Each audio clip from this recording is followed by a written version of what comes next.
sejahtera Allah yang melampaui akal dan pikiran manusia, itulah yang memberkati hati dan pikiranmu di dalam Yesus Kristus Tuhan kita. Amin. Salam. Saudara-saudara yang dikasihi dalam nama Yesus Kristus, begitu dekatnya jalan lurah dan jalan singa, dan saya hampir 2 tahun melayani di jalan lurah, baru ini saya bisa melayani di jalan singa. Tetapi saya bersyukur saya bersama-sama dengan saudara-saudara dapat memuliakan Tuhan di dalam minggu sore ini. Sesuai dengan di waktu tadi, itulah nama saya, tidak pernah diganti,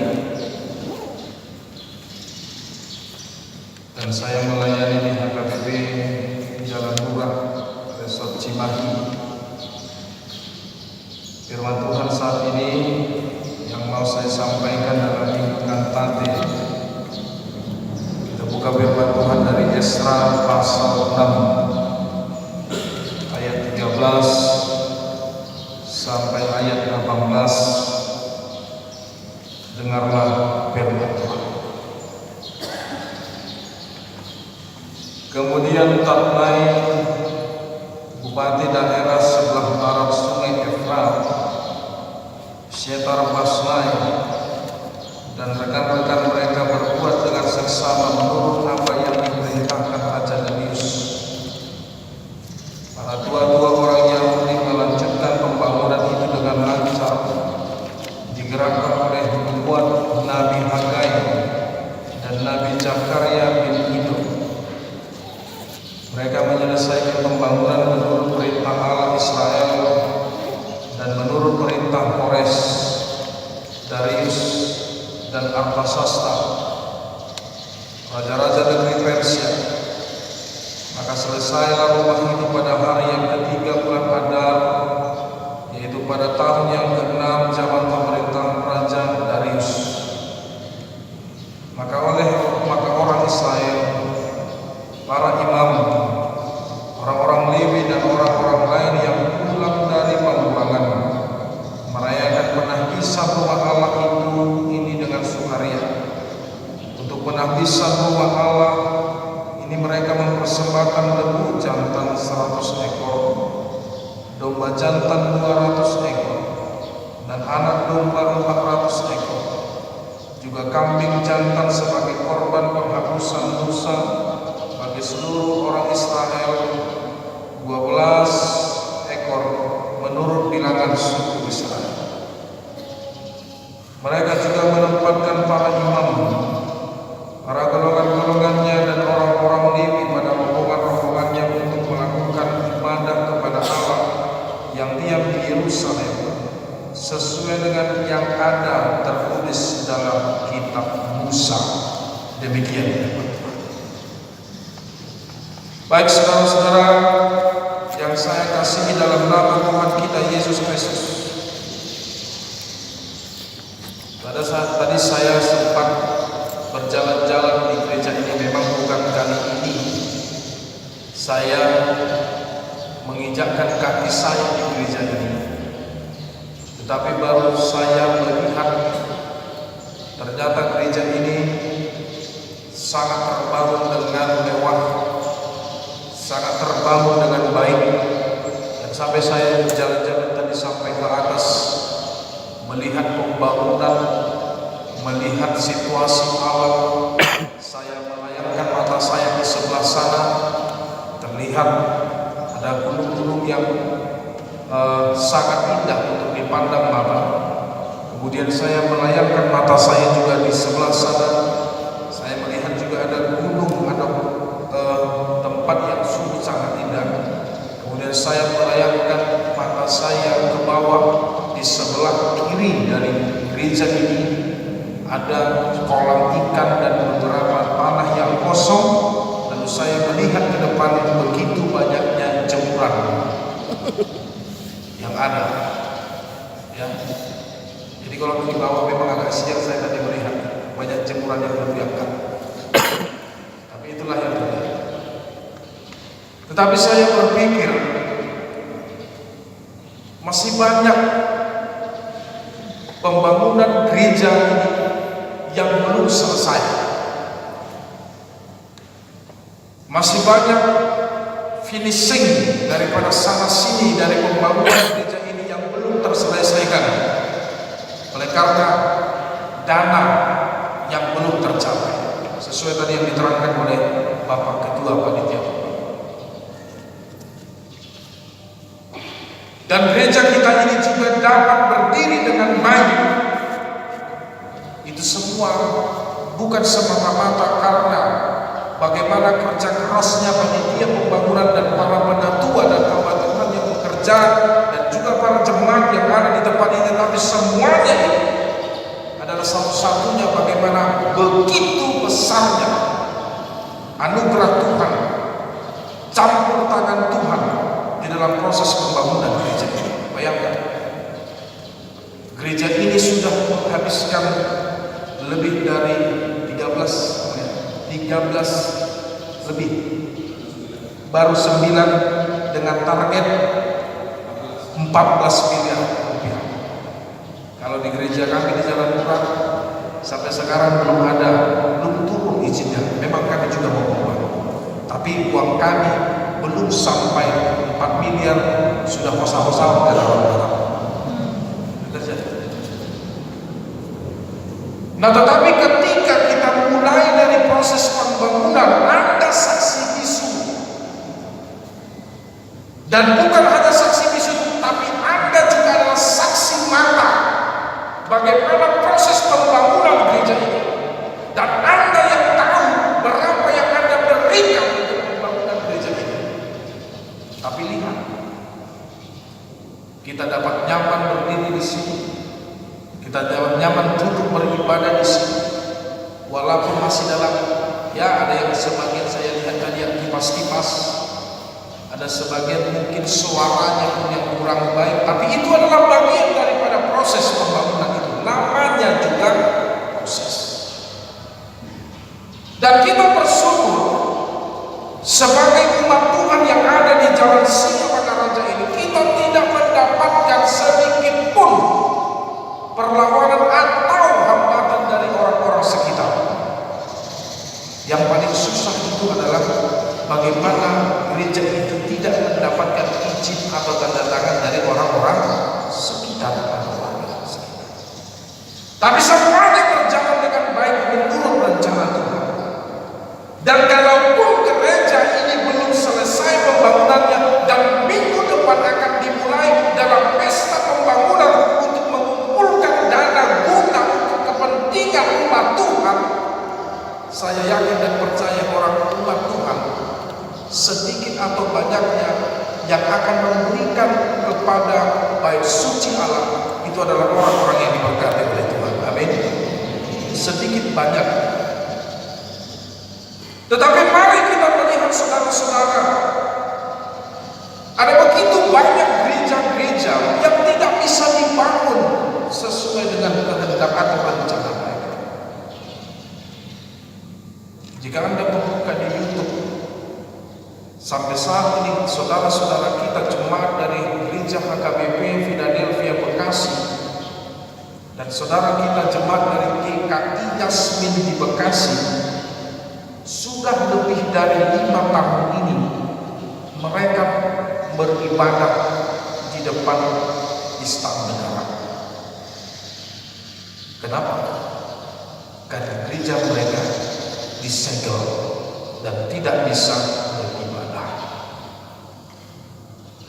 Saya pernah melihat di YouTube bagaimana ketika gereja HKBP yang walaupun tidak bisa diizinkan beribadah tetapi tetap dalam kerinduannya mereka beribadah di pinggir jalan dengan berkelaskan hanya tikar atau terpal, kemudian atapnya juga hanya terpal biasa, kemudian dikelilingi ditutup oleh terpal. Tetapi apa yang terjadi? Orang-orang yang ada di sekitar yang membenci pembangunan gereja itu sengaja memberikan provokasi, menguatkan, mengangkat speaker yang gede-gede pas ke hadapan jemaat, kemudian memutar lagu dangdut. Bayangkan. Tapi batalkah ibadah itu? Tidak. Mereka tetap beribadah, walaupun suara yang gemuruh dan suara yang boleh saya katakan menyakitkan. Kemudian kita melihat saudara-saudara kita, gereja-gereja yang ada di lainnya dalam beberapa tahun yang kemarin, dan bahkan ramai diperbincangkan di media sosial, bahkan terangkat di dalam media televisi. Ada beberapa gereja di Aceh Singkil yang letaknya itu berada di perkebunan sawit yang jauh daripada rumah-rumah atau perkampungan penduduk, tetapi tetap menjadi sasaran amukan massa intoleran, dibakar.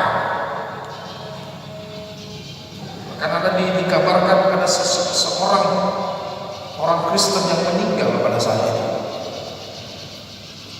Apa yang dikatakan oleh orang-orang penguasa? Dia seremah. Mereka mengatakan tidak ada izin mengganggu lingkungan. Bayangkan. Padahal perkampungan umpamanya di gereja ini, padahal gereja itu dibangun di jalan murah. Bagaimana bisa itu mengganggu? Tapi itulah alasan manusia di dunia ini yang menghambat pendirian itu. Kemudian di Jambi juga terjadi demikian, saudara-saudara. Makanya kalau Anda memegang atau Anda di rumah Anda itu ada alat HKBP, coba buka halaman yang depan. Ada beberapa buku gereja HKBP yang sampai sekarang ini butuh doa dan dukungan semua kita jemaatnya agar gereja itu dapat terbangun dan agar Tuhan memberikan jalan keluar. Karena satu masalah sumber, tidak ada izin. Itu sebabnya ketika saya dulu menjadi ketua Koikumene di Kabupaten Oku, Sumatera Selatan, tepatnya di Batu Raja, selama 4 tahun, dan selama saya juga menjadi anggota FKUB, Forum Kerukunan Umat Beragama, Komunikasi Umat Beragama, selama 4 tahun 2 bulan, kami berusaha untuk memberikan jaminan setiap umat beragama boleh melakukan ibadah mereka masing-masing tanpa adanya gangguan intoleran dari orang luar dan tanpa adanya hambatan-hambatan. Tahu nggak? Dari 13 gereja yang ada di Batu Raja pada saat itu tempat saya melayani, hanya 5 yang memiliki izin pembangunan, izin ibadah. 8 lagi tidak. Yang 5 ini satu gereja Katolik, gereja yang terbesar di kabupaten itu. Kedua, gereja kita HKBP, gereja nomor 2 terbesar. Kemudian gereja Pentakosta Rahmat, itu gereja paling tua di wilayah itu, dan tercatat dalam sejarah dulu jemaat kita juga HKBP pernah meminjam bangunan gereja untuk beribadah di situ, karena gereja HKBP pada saat itu belum dibangun. Keempat, itu adalah gereja Metodis Indonesia, jemaatnya yang hanya 15 kepala keluarga, tapi bisa sanggup mendirikan gereja pas di pinggir jalan lintas, karena pada saat itu ada Dandim yang menjadi jemaat mereka, dan Dandim inilah yang membantu hampir seluruhnya pembangunan gereja Metodis Indonesia. Dan yang kelima itu adalah gereja Betel Indonesia yang baru-baru 2-3 tahun kemarin itu memberikan izin. Itu pun karena memanfaatkan situasi pilkada pemilihan bupati pada saat itu. Apa yang terjadi dalam gereja lainnya? Tidak ada. Ada yang di rumah. Kebanyakan gereja-gereja yang belum memiliki izin ini adalah gereja yang ibadahnya di rumah-rumah. Apakah tetangganya orang Kristen? Tidak. Justru tetangganya itu adalah saudara-saudara kita umat Muslim. Tidak ada satupun tetangga mereka orang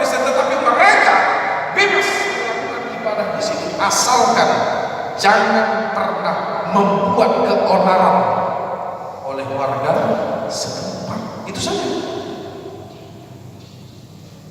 Itu sebabnya Gubernur Sumatera Selatan pada saat itu berterima kasih kepada kami. Dan dia mengatakan dari semua kabupaten yang ada di Sumatera Selatan, hanya Kabupaten Oku Batu Raja yang sangat kondusif di dalam peribadahan dan di dalam intoleransi antar umat beragama. Kalau masa seperti ini dulu, tahun Ramadan puasa, semua gereja pasti akan mengeluarkan spanduk selamat berpuasa. Nanti sebentar lagi Idul Fitri, gereja juga akan memasang spanduk selamat Idul Fitri, mohon maaf lahir dan batin. Ya, saya juga ikut pakai peci pada saat itu, nggak apa-apa. Saya ikut pakai peci.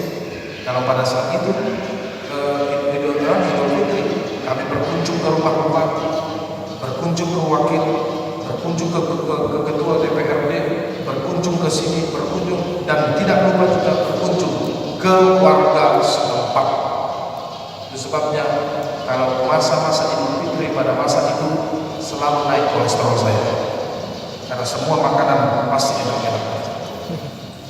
Nah, firman Tuhan pada saat ini adalah bagaimana kesukaan dan bagaimana kebahagiaan daripada orang-orang Israel pada saat itu yang melihat dengan mata kepala mereka sendiri bagaimana Tuhan berperan dan di dalam pembangunan bait suci, dan mereka bersukacita, dan mereka ini ikut melihat langsung bagaimana sebelum pembangunan selesainya bait suci itu banyak sekali tantangan yang mereka hadapi.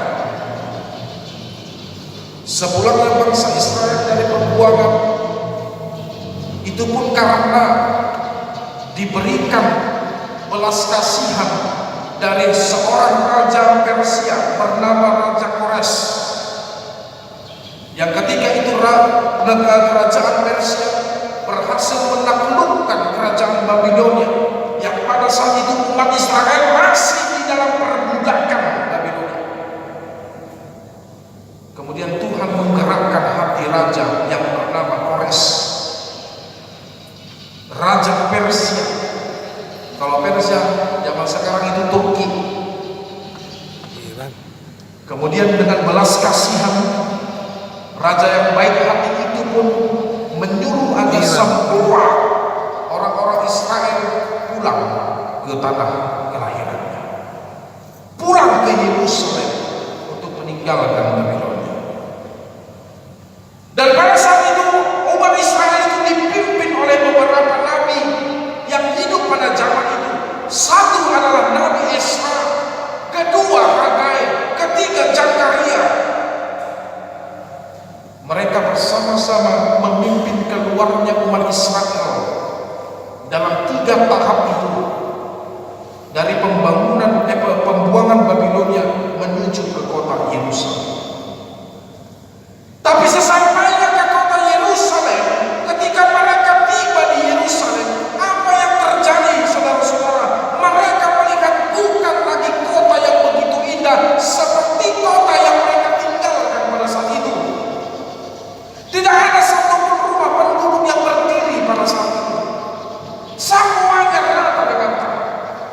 Ditambah lagi yang memberikan mereka terpuruk melihat kota Yerusalem itu adalah bait suci Allah yang berdiri di tengah-tengah kota itu, yang didirikan dan dibangun oleh Raja Salomo, yang sangat megah, yang sangat indah. Semuanya hancur, tidak ada sisa sedikit. Disitulah mereka bersembunyi, karena bagi orang Israel, bagi orang Yahudi, bait suci itu sakral dan tidak ada bedanya sama kita. Bait suci itu adalah rumah Tuhan. Bait suci itu adalah pertemuan antara umat kepada Tuhan. Bait suci itu adalah tempat mempersembahkan kurban sebagai ucapan syukur kepada Tuhan. Itu bait suci. Itu sebabnya bait suci di dalam kota Yerusalem sebagai pusat spiritual bagi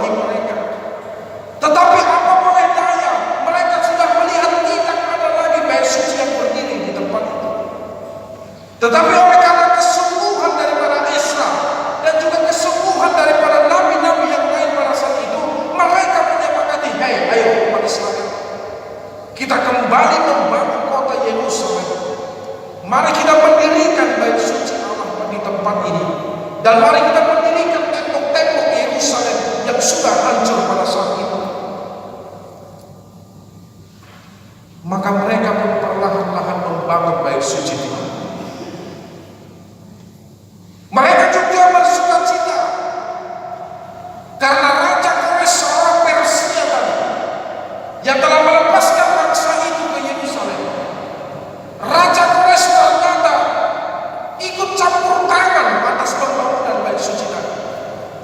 Raja Kores mendukung sepenuhnya pembangunan bait suci, walaupun dia bukan bahagian daripada orang Yahudi, walaupun dia bukan keturunan dari Yakub, tetapi dia tetap melihat bagaimana orang Yahudi harus diberikan semangat. Dan yang paling penting, Raja Kores juga memberikan dukungan secara materi dari dia semua biayanya untuk membangun bait suci. Terjadilah proses pembangunan itu. Tapi di tengah jalan saudara-saudara, muncullah yang namanya hambatan. Nah ini muncul yang namanya tantangan. Tantangan itu datang dari warga-warga yang berada di sekeliling kota Yerusalem, penduduk-penduduk yang tinggal di sekeliling kota Yerusalem. Kalau kita melihat di pasal 4 Esra pasal 4, mereka awalnya berpura-pura ingin ikut dalam membangun bait suci, tetapi pada saat itu Esra dan juga Nabi Zakaria tidak mengizinkan mereka untuk ikut dalam campur tangan membangun bait suci itu, sehingga menimbulkan kebencian. Karena pada saat itu Esra mengetahui sebenarnya mereka ingin berniat licik dalam membangun, ikut membangun, menawarkan diri untuk membangun bait suci, mau licik. Tapi Esra tahu, Zakaria tahu, makanya tidak diizinkan. Kemudian yang terjadi adalah mereka, warga-warga sekitar tadi, warga penduduk negeri itu tadi, melemahkan semangat orang-orang Yehuda tadi. Bukan hanya itu, mereka juga membenturkan semangat orang Yehuda tadi. Bagaimana caranya menggagalkan pembangunan itu? Dengan mengirimkan surat-surat yang berisi fitnah-fitnah terhadap orang-orang ini. Dan itu mereka tunggu pada zaman pemerintahan Raja Ahasverus yang merupakan pengganti dari Raja Kores. Mereka kirimkan surat kepada Raja Ahasverus. Kalau kita lihat di pasal 4 ayat 6, mereka mengirimkan tuduhan-tuduhan palsu, fitnah. Isinya apa? Bahwa mereka tidak akan mau lagi membayar pajak, bahwa mereka tidak akan lagi tunduk kepada raja, bahwa mereka akan raja akan kehilangan wilayah mereka. Ini yang membuat surat-surat fitnah. Dan bukan hanya kepada Raja Ahasverus, mereka juga mengirimkan kepada dewan-dewan penasehat orang-orang Persia pada saat itu. Ibaratnya seperti Dewan Perwakilan Rakyat, DPR. Maka terjadilah pemberhentian pembangunan itu. Stop pembangunan. Raja Ahasverus memang tidak melihat secara mata mereka, tidak melihat secara identik bagaimana proses itu, tetapi karena sudah termakan fitnah dari surat-surat tadi, maka Raja Ahasverus pun mengatakan stop. Ini tantangan. Stoplah, berhentilah pembangunan bait suci. Nah, kemudian tantangan kedua. Tantangan kedua, mereka juga mengirimkan surat-surat fitnah yang lain juga, yang berisikan bahwa kota Yerusalem adalah kota durhaka jika raja melihat dari latar belakang daripada kota itu, padahal tidak. Itu fitnah kedua. sampai kepada Raja Darius. Bayangkan, begitu panjangnya ternyata bait suci itu berhenti oleh karena fitnah-fitnah yang terjadi. Mereka tertawa, mereka bersuka cita karena pembangunan bait suci Allah itu berhenti, dan mereka sangat-sangat bersuka cita karena rencana jahat mereka berhasil. Tetapi di sini Allah seyogianya sepertinya diam, tapi ternyata Allah tidak diam. Kedua, saudara-saudara, tantangan yang kedua dalam proses pembangunan bait suci adalah berasal dari dalam diri jemaat, berasal dari dalam diri bangsa itu sendiri.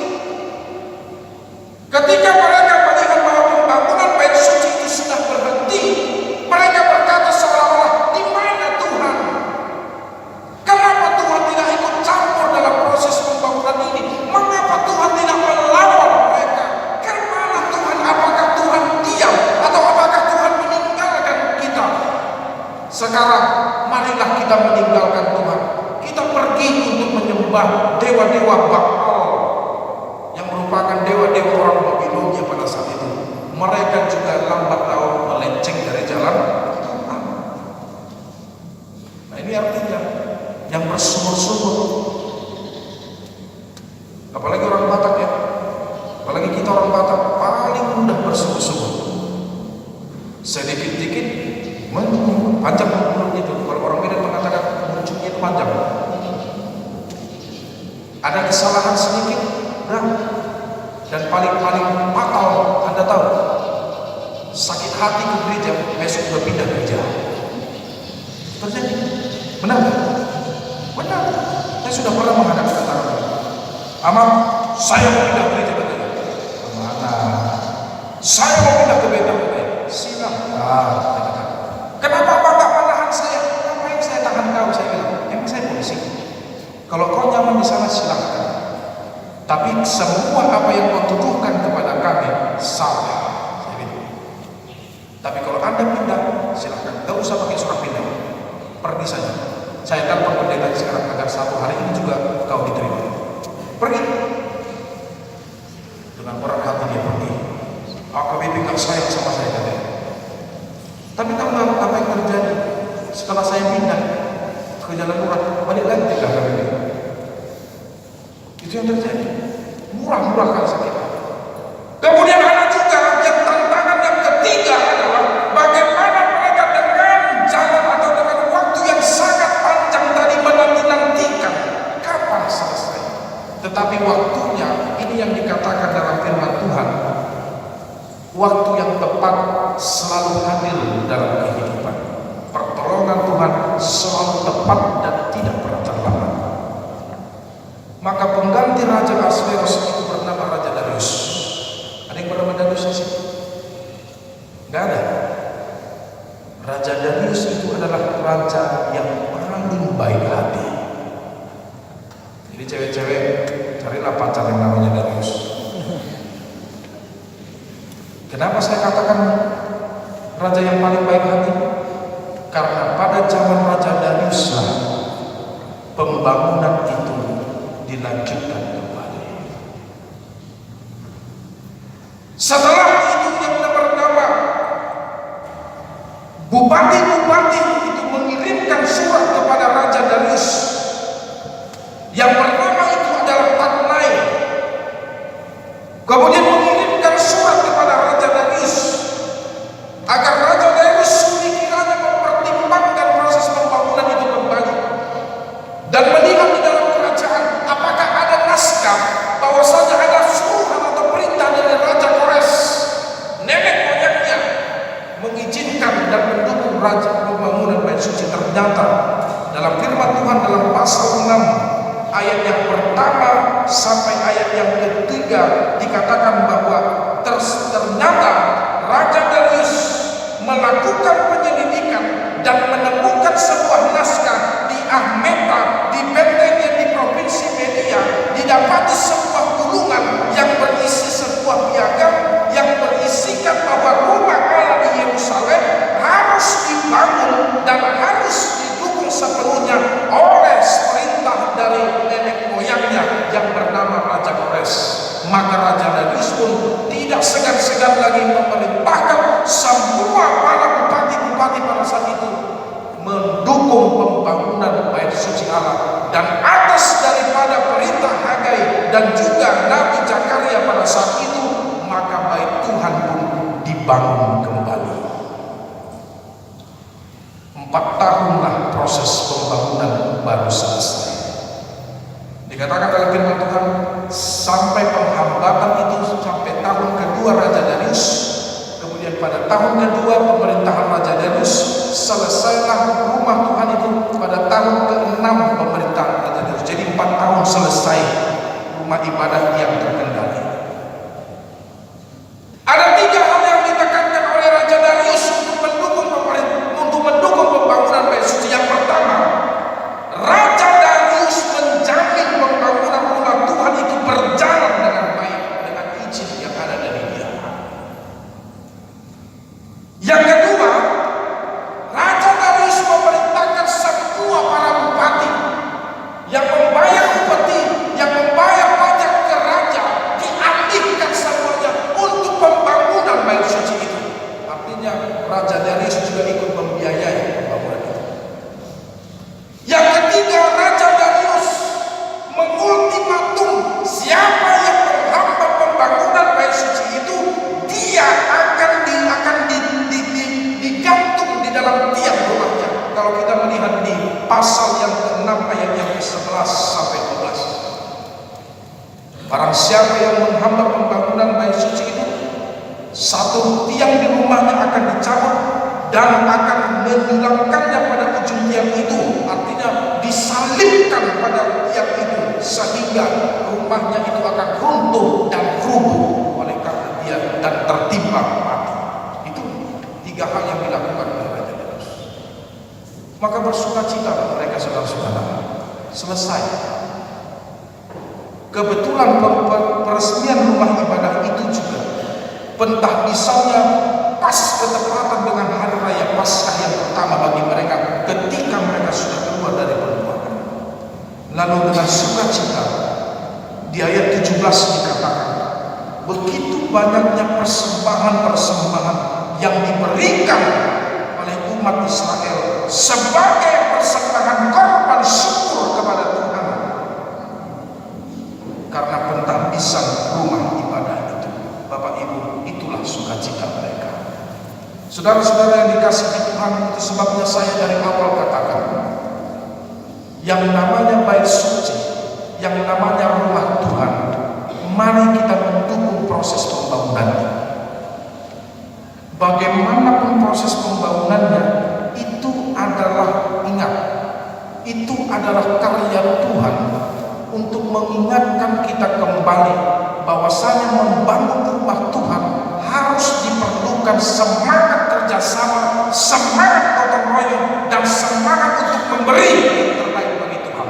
Jangan hitung apa yang engkau berikan kepada Tuhan, tapi hitunglah bagaimana Tuhan memberkati hidupmu. Sebabnya saya katakan sedikit dan banyak, kalau kau memberikan yang kau harus berikan kepada Tuhan, maka Tuhan akan memberkati hidupmu. Yang kedua, lihat gereja ini. Kalau bapak-bapak penatua dan ketua pembangunan ini dan pendeta, mereka adalah generasi yang nantinya juga bakalan pensiun. Pendeta juga nantinya bakalan pindah. Tetapi kalianlah para kaum masa muda yang menjadi penerus untuk merawat gereja ini. Penyakit gereja tahu nggak? Apalagi gereja HKBP satu, toiletnya tak pernah bersih. Benar nggak? Benar. Tapi yang membuat itu kotor siapa? Pendeta? Tidak. Sintuan. Siapa? Kita. Kita tinggal merawat gereja ini dengan baik. Kita tinggal merawat bagaimana gereja ini nyaman, aman, tentram. Gereja ini. Kita yang membuat itu nyaman. Jika kita mau merawat gereja ini dengan baik, dengan melakukan hal-hal yang kecil, maka ingatlah semua orang akan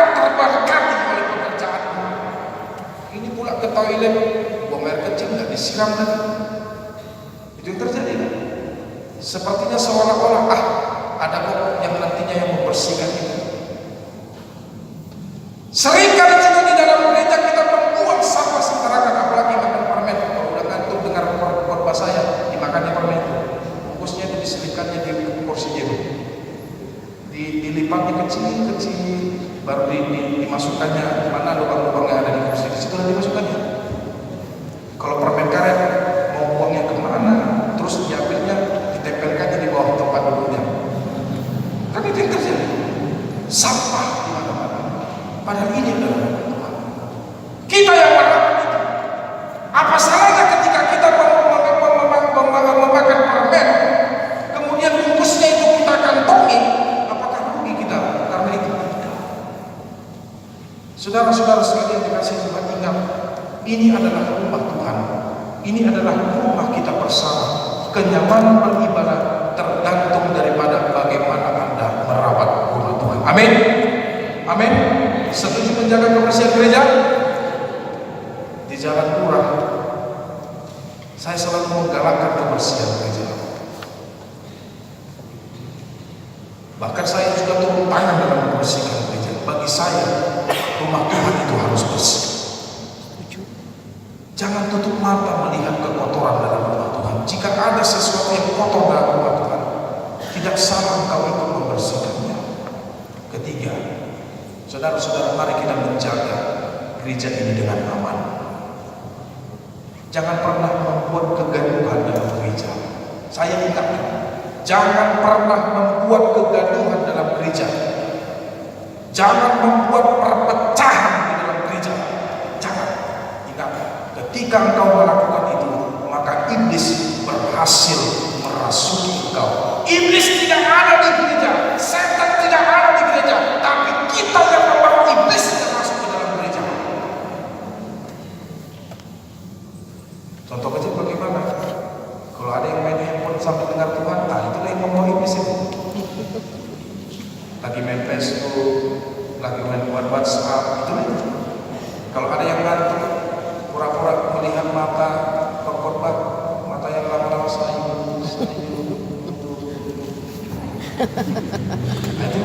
Dia lagi membawa iblis itu. Kemudian ada orang yang membuat keributan, dia lagi membawa iblis. Nah, saudara-saudara, ke tetangga juga kita harus baik. Ke tetangga gereja ini juga kita harus baik. Jika mau masuk ke gereja, tidak usah geber kendaraan, tidak usah. Jika masuk ke dalam gereja, sapalah orang-orang yang ada di sini.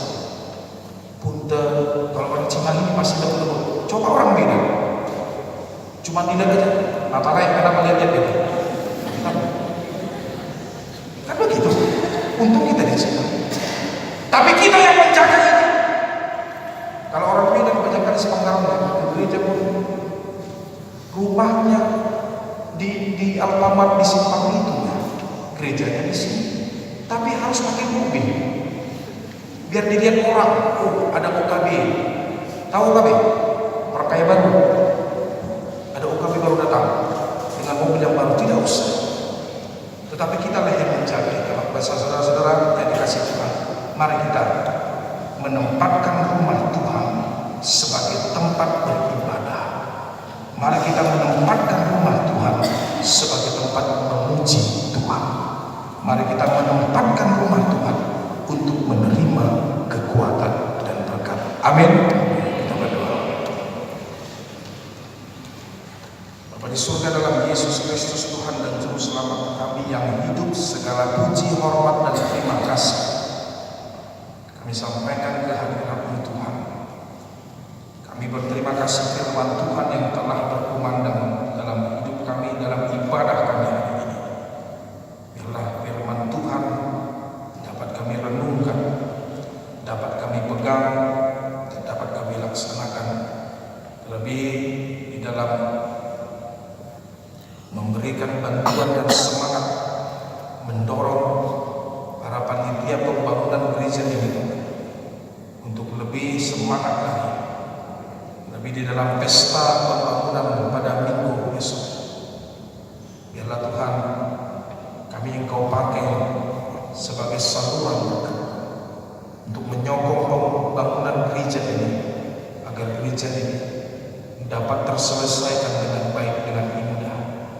Dan gereja ini, baik-Mu ini Tuhan, menjadi rumah-Mu yang kudus, rumah-Mu untuk memuji memuliakan nama-Mu, dan juga bersekutu bersama-sama dengan saudara-saudara kami seiman. Kuatkan Tuhan para pelayan, para hamba-Mu, para penatua, para panitia pembangunan di dalam mensukseskan proses pembangunan gereja-Mu ini Tuhan. Dan kami tahu campur tangan Tuhan akan selalu nyata dan hadir dan membuka hati dan pikiran dari setiap orang-orang yang mengasihi Engkau untuk memberikan bantuannya dalam proses pembangunan gereja-Mu ini, sehingga gereja-Mu ini Tuhan dapat menjadi saluran berkat dan dapat menjadi rumah ibadah yang paling nyaman dan yang paling disenangi oleh seluruh jemaat. Terima kasih. Sepulangnya juga dari rumah-Mu ini, kami mohon berkat Tuhan selalu hadir dalam hidup kami. Kami mohon pendampingan Tuhan, dan kami mohon agar Tuhan kiranya jauhkan kami dari segala mara bahaya dan dari segala celaka. Berkati setiap kami yang hadir pada saat ini. Rencana indah kami Tuhan, dan setiap apa yang akan kami lakukan pada minggu-minggu ini, kami mohon kiranya Engkau yang memberkati kami pribadi lepas pribadi. Terima kasih jika ada jemaat Tuhan, atau dari orang tua dan saudara-saudara kami yang hadir pada saat ini, yang dalam sakit, kami semua serahkan ke dalam Tuhan. Kami mohon Tuhan yang menyembuhkan dia. Kami mohon Tuhan yang memberikan kesembuhan kepada dia, agar mereka yang sakit dapat bangkit kembali dari penyakitnya dan dapat sehat kembali, serta dapat bergabung kembali dengan kami untuk memuji dan memuliakan Tuhan. Terima kasih dalam nama Yesus